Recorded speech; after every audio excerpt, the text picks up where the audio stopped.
صدیوں پہلے یمن کے ایک انصاف پسند بادشاہ کی حکومت تھی جو اپنی رعایا کا بہت خیال رکھتا تھا۔ ایک دن ملکہ کا قیمتی ہار گم ہو گیا۔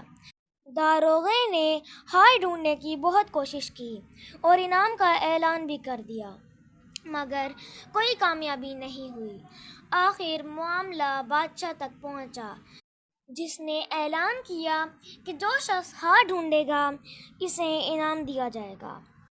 ایک دن ایک ذہین شخص ابو ذر بادشاہ کے دربار میں آیا اور اپنے ساتھ ایک گدھا لایا۔ اس نے دعویٰ کیا کہ یہ جادوئی گدھا ہر چور کو پہچان سکتا ہے۔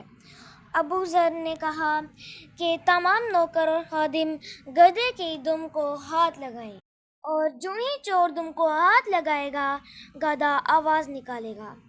ابو ذر نے 2 خیمے لگائے، ایک میں گدھا باندھا اور دوسرے میں خود بیٹھ گیا۔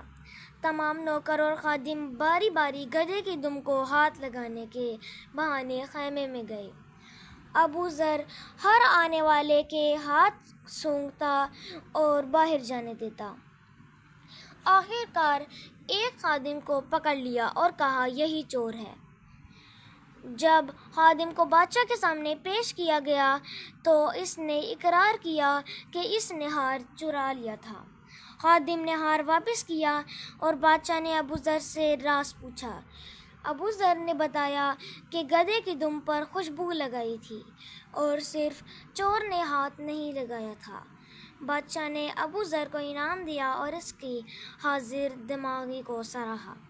پیارے دوستو، آج کے لیے اتنا ہی۔ ملتے ہیں آپ سے ایک نیکسٹ ویڈیو میں، تب تک کے لیے اللہ حافظ۔